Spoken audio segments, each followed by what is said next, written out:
Hello students, welcome to learn commerce with SK. Operation research का एक और chapter मैं आपको आज करवा रही हूँ और उसका ये फर्स्ट लेक्चर है असाइनमेंट एंड रिप्लेसमेंट प्रॉब्लम। ये वाला चैप्टर है तो काफ़ी ज़्यादा इंपॉर्टेंट चैप्टर है और इजी भी चैप्टर है। ठीक है, तो उसमें से ही जो असाइनमेंट प्रॉब्लम है वो आज मैं आपको असाइनमेंट प्रॉब्लम बताने वाली हूँ कि वो होता क्या है और इसका एक हम सम भी सॉल्व करेंगे। ओके, तो assignment problem is special type of transportation problem. Transportation problem का एक स्पेशल टाइप है।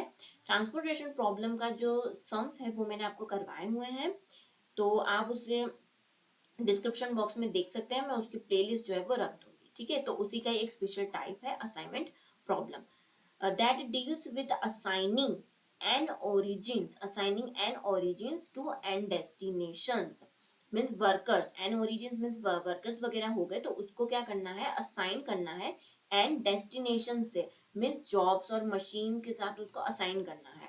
ठीक है, तो वो क्या होगा, असाइनमेंट प्रॉब्लम होगा।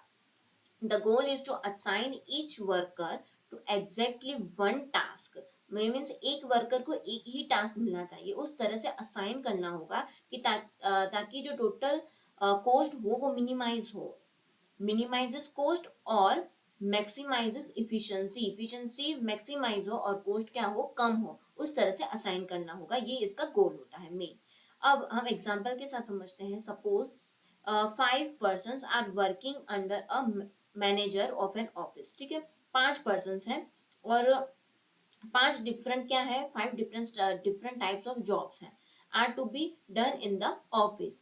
मीन्स यहाँ पर देखिए 1 2 3 4 एंड 5 5 पर्सन है और 5 क्या है, डिफरेंट टाइप्स ऑफ जॉब्स हैं। From past records the time that each person takes to do different jobs are known to the manager. और मैनेजर को पता है, पास्ट रिकॉर्ड से उसको पता है कि हर पर्सन को डिफरेंट डिफरेंट जॉब करने में कितना टाइम लगता है, वो सब कुछ मैनेजर को पता है फ्रॉम पास्ट रिकॉर्ड्स। तो अब मैनेजर कैसे अलोकेट करेगा डिफरेंट जॉब्स को डिफरेंट पर्सन से, ताकि एक जॉब एक पर्सन को ही मिले और जो टोटल टाइम है वो मिनिमम हो। यहाँ पर देखिए एक पर्सन को एक ही जॉब मिले, एक पर्सन को क्या मिले, एक ही जॉब मिले। ठीक है, और जो टोटल टाइम वो जो ले रहे हैं वो टोटल टाइम क्या हो, मिनिमम टाइम हो। उस तरह से मैनेजर को क्या करना है, अलोकेट करना है वर्क। ओके, तो इसे हम क्या कहते हैं, असाइनमेंट प्रॉब्लम। और इसको सॉल्व करने के लिए हंगेरियन मेथड जो है वो बहुत ज्यादा यूज में आती है। Hungarian method is widely used to solve assignment problem. और इसी मेथड से मैं आपको एक सम करवाने वाली हूँ जो काफी ज्यादा इंपॉर्टेंट रहने वाला है और काफी इजी भी है ये। यहाँ पर देखिए क्वेश्चन दिया गया है, a department head has 4 subordinates and 4 task. यहाँ पर 4 सबऑर्डिनेट्स दिए गए हैं और यहाँ पर टास्क भी दिए गए हैं। ठीक है, subordinates differ in efficiency and task differ in their intrinsic difficulty. His estimate of the time each man would take to perform each task is given in the effectiveness matrix below. यहाँ पर matrix जो दिया गया है उसमें time दिया गया है कि एक टास्क कंप्लीट करने में एक मैन को कितना टाइम लगेगा, वो पूरा जो है यहाँ पर मैट्रिक्स से बताया गया है। ठीक है, तो how should the task be allocated one to a man so as to minimise the total man hours. Total man hours क्या होना चाहिए, मिनिमाइज होना चाहिए, उस तरह से अलोकेट करना है। ठीक है, तो यहाँ पर देखिए एक टास्क को कंप्लीट करने में एक पर्सन को 8 आवर्स लगते हैं, दूसरे पर्सन को 26 आवर्स लगते हैं। उसी तरह से बी टास्क जो है उसको कंप्लीट करने में एक पर्सन को 13 आवर्स लगते हैं। तो इस तरह से यहाँ पर पूरा मैट्रिक्स में दिया गया है। तो चलिए, सबसे पहले तो मैंने यहाँ पर पूरा लिख दिया है उस सेम टू सेम जो यहाँ पर दिया गया था वो मैट्रिक्स। ठीक है, अब यहाँ पर मैन और टास्क दिए गए हैं, तो सबसे पहला स्टेप हमें क्या करना है, रो को देखना है। ठीक है, अब जो फर्स्ट रो है उसमें से मिनिमम कौन सा है, 8 है। ठीक है, तो फर्स्ट रो में से जो भी मिनिमम होगा हमें उसको लेना है और उसको जो 8 है मिनिमम, उसको इन सब में से हमें क्या करना होगा, माइनस करके रखना होगा दूसरे टेबल में। तो यहाँ पर देखिए 8 - 8 कितना होगा, 0 होगा। 26 - 8 कितना होगा, 18 होगा। 17 - 8 कितना होगा, 9 होगा। 11 - 8 कितना होगा, वो होगा 3 होगा। उसी तरह से अब हमें सेकंड रो को देखना है, उसमें से जो भी मिनिमम हो हमें उसको लेना है। वो कौन सा है? 13 है। तो 13 में से हमें पूरी रो के जो टाइम जो दिया गया पूरी रो का वो हमें माइनस कर देना होगा। तो 13 माइनस 13 कितना होगा? 0 होगा। 26 माइनस 13 कितना होगा? 15 होगा। फिर 14 माइनस 13 कितना होगा? 1 होगा। एंड 26 माइनस 13 होगा 13। उसी तरह से हमें थर्ड रो को लेना है, उसमें से देखना है मिनिमम कौन सा है? 15 है। तो 15 में से ये पूरी रो जो है वो हमें माइनस करनी होगी। 38 माइनस 15 23, 19 माइनस 15 4, 3 एंड 15 माइनस 15 कितना होगा? 0। अब उसी तरह से हमें फोर्थ रो को देखना है, तो उसमें से मिनिमम कौन सा है? 10 है। तो हमें ये पूरा जो है वो 10 से माइनस कर देना है। तो 19 माइनस 10 कितना होगा? 9। फिर होगा 16, 24 माइनस 10 होगा 14, 10 माइनस 10 होगा 0। तो सबसे पहले तो हमें क्या करना है? रो को देखना है और रो में से हमें माइनस करना होगा, ठीक है, जो भी मिनिमम होगा उससे। अब सेकंड स्टेप हमें क्या करना होगा? कॉलम का। ये जो कॉलम दिया गया है उसमें हमें देखना है कि मिनिमम कौन सा है। तो वो कौन सा है कॉलम? तो वो है 0 है सबसे मिनिमम, ठीक है। तो 0 माइनस 0 कितना होगा? वो होगा 0। फिर से 0 माइनस 0 कितना होगा? वो होगा 0। 23 माइनस 0 कितना होगा? तो वही 23 रहेगा।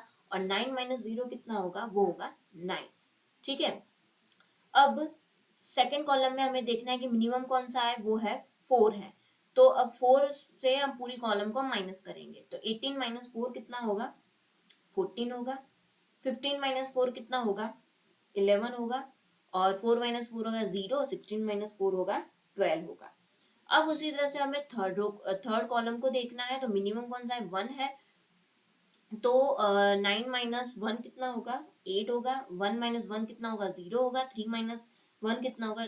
2 होगा। एंड 14 माइनस 1 कितना होगा? 13 होगा। उसी तरह से हमें फोर्थ कॉलम को देखना है। तो मिनिमम 0 है। तो 3 माइनस 0 होगा 3, 13, 0 एंड 0, ठीक है। तो जिस भी कॉलम में या रो में इस तरह से 0 दिया गया हो मिनिमम, तो वो हमें वैसा का वैसा ही लिख देना है कॉलम, ठीक है। क्योंकि 0 में से माइनस करने से हमें वही आती है वैल्यू। तो देखिए अब हमने कॉलम का भी कर लिया है। कॉलम सेकंड स्टेप हमने कॉलम का भी कंप्लीट कर दिया। अब हमें क्या करना है? हमें अब लाइन बनानी है, जिससे ऐसी लाइन बनानी है जिससे पूरा जो 0 है ना, सारे 0 है वो कवर हो जाए, उस तरह से हमें लाइन बनानी है, ठीक है। तो यहाँ पर देखिए 0 0 है, तो हम इस तरह से लाइन बना सकते हैं एक। सेकेंड लाइन तो देखिए यहाँ पर भी 0 0 2 0 है, तो मैक्सिमम 2 0 है यहाँ पर, तो इसको भी हम लाइन इस तरह से बना सकते हैं। अभी ये 2 0 बाकी रह रहे हैं, तो एक ऐसे बना देते हैं और एक ऐसे बना देते हैं, ठीक है। तो यहाँ पर 4 लाइन इस तरह से बन रही हो। जितना हो सके हमें कम लाइन बनानी है और ज्यादा से ज्यादा 0 कवर हो जाए उस तरह से हमें लाइन बनानी होगी, ठीक है। बट यहाँ पर तो 4 लाइन बन रही है और यहाँ पर हमें कॉलम एंड रो कितने दिए गए हैं? वो भी 4 दिए गए हैं, ठीक है। तो अब हमें आगे बढ़ना है। जो लाइन हम बनाते हैं ना, वो कितनी बनी है? देखिए यहाँ पर 1 2 3 और ये है 4, तो 4 लाइंस बनी है। और कॉलम और रो वो दोनों कितने हैं? वो भी 4 4 ही है, ठीक है। तो वो इक्वल है, तो अब हम आगे बढ़ेंगे। और अगर इक्वल ना हो तो हमें फिर से करना होगा, फिर से वही स्टेप करना होगा। तो वो कैसे करते हैं वो मैं आपको दूसरे लेक्चर में बताऊंगी, वैसा वाला सम लेकर। अभी हम आगे बढ़ते हैं। अभी देखिए यहाँ पर 4 लाइन भी बन गई और कॉलम और जो रो है वो भी क्या है? 4 4 ही है। तो अब यहाँ पर ये जो 0 0 हमें मिले हैं वो मैं यहाँ पर लिख देती हूँ, ठीक है। एक यहाँ पर हमें 0 मिला है और एक यहाँ पर मिला है 0। एक यहाँ पर मिला है, एक यहाँ और एक यहाँ। ये देखिए ये रहा 0, ये 0, ये 0, ये 0, ये 0, ये 0। तो जितने भी 0 है वो मैंने यहाँ पर लिख दिए हैं। अब हमें क्या करना है? अलोकेट करना है टास्क को, ठीक है। तो यहाँ पर देखिए ए को, जो ए है, ए टास्क है, तो वो एक ही पर्सन कर सकता है। वो कितना क्या है यहाँ पर? तो वो मैं यहाँ पर कर देती हूँ, स्टार बना देना है आपको यहाँ पे, ठीक है। और दूसरा कुछ भी नहीं है यहाँ पे। अब बी टास्क जो है वो 1 और 3 ये दोनों ही कर सकते हैं। बट हमने 1 को तो दे दिया है तो वो हम हटा देंगे, ठीक है। 1 पर्सन को तो हमने ए टास्क दे दिया है, तो बी टास्क तो हम देंगे नहीं, क्योंकि एक पर्सन को एक ही टास्क मिलना चाहिए, इसीलिए। तो ये जो थर्ड नंबर का जो है पर्सन, हमें उसको दे देंगे टास्क। तो हमने यहाँ पर थर्ड पर्सन को भी दे दिया, तो यहाँ पर मैं लाइन बना देती हूँ कि थर्ड नंबर का भी हो गया, फर्स्ट और थर्ड वो दोनों पर्सन का हमने कंप्लीट कर दिया, उन दोनों को हमने टास्क अलोकेट कर दिया है। अभी हम सी का देख लेते हैं। तो सी में भी सी जो टास्क है वो सेकंड और फोर्थ वो दोनों ही कर सकते हैं, ठीक है। और जो डी नंबर का जो टास्क है वो फोर्थ नंबर जो है कम से कम टाइम ले रहा है, फोर्थ नंबर का पर्सन। तो डी का जो टास्क है हम सबसे पहले फोर्थ नंबर को दे देते हैं, ठीक है। तो इस लाइन को हम काट देते हैं क्योंकि हमने फोर्थ पर्सन को भी टास्क दे दिया है। अब बाकी का कौन बचा है, सी बचा है, एक ही बचा है। सी टास्क जो है वो अब हम सेकंड वाले को दे देते हैं। तो सी टास्क हमने सेकंड वाले को दे दिया, इस तरह से हमें करना होगा, ठीक है। जो एक टास्क है वो 2 पर्सन कर सकते हैं। देखिए जैसे कि ये बी जो है वो दो दो जो वन और थर्ड दोनों पर्सन जो है वो बी टास्क को कर सकते हैं, बट हमने फर्स्ट पर्सन को तो ए टास्क दे दिया तो वापस से हम नहीं देंगे, इसलिए हमने थर्ड नंबर का जो पर्सन है हमने उसको बी टास्क दे दिया है, ठीक है। हमें इस तरह से करना होगा ताकि एक एक टास्क एक ही को मिले, ओके। तो अब देखिए, अब हमें क्या करना होगा, ए को कौन सा टास्क मिला है, ए ए जो टास्क है वो कौन कर रहा है, 1 नंबर का पर्सन। उसी तरह से बी कौन कर रहा है, वो थर्ड नंबर का। और सी टास्क जो है वो सेकंड नंबर का पर्सन कर रहा है, और डी टास्क जो है वो फोर्थ नंबर का पर्सन कर रहा है, ठीक है। तो देखिए यहाँ पर 1, तो वो कौन सा है, 8 है। तो यहाँ पर कितना टाइम लग रहा है, 8 आवर्स लग रहे हैं। और उसी तरह से बी को करने में यहाँ पर कितना है, थर्ड नंबर के जो पर्सन है उसको बी टास्क कंप्लीट करने में कितना लग रहा है, 14 आवर्स लग रहे हैं। तो यहाँ पर मैं लिख देती हूँ 14 आवर्स। उसी तरह से जो सी टास्क है वो सेकंड पर्सन को करने में कितना टाइम लग रहा है, तो यहाँ पर देखिए सी टास्क है और सेकंड नंबर का पर्सन कितना टाइम लग रहा है, 19। तो वो मैं यहाँ पर लिख देती हूँ 19। और जो डी टास्क है वो फोर्थ नंबर के पर्सन को कितना टाइम लग रहा है करने में, 10। तो 10। अब इन सब का हम क्या करेंगे, टोटल करेंगे। तो टोटल कितना आ रहा है, 51 आ रहा है। कितना आ रहा है, 51 आ रहा है। तो ये क्या हुआ, टोटल आवर्स वो कितने हो रहे हैं, 51 हो रहे हैं।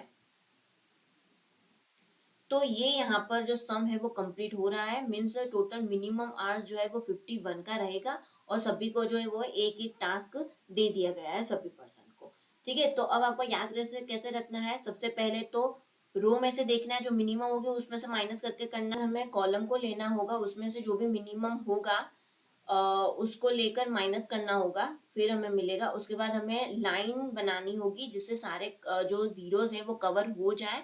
और लाइन और जो रो एंड कॉलम जो है, रो एंड कॉलम और लाइन वो दोनों इक्वल होने चाहिए। Number of row and column and number of line वो दोनों इक्वल होने चाहिए। और उसके बाद हमें अलोकेट कर देना है, ठीक है। एक पर्सन को एक ही टास्क देना होगा, इस तरह से हमें अलोकेट करना होगा। और फिर उसके बाद तो जो आर्ट्स जो दिए गए हैं उसको हमें प्लस करना होगा, तो हमें मिल जाएगा। तो ये सम यहाँ पर कंप्लीट हो रहा है। तो मेरे चैनल को लाइक कर दीजिए, शेयर करें और सब्सक्राइब करें ऐसे ही वीडियोस के लिए। Thank you.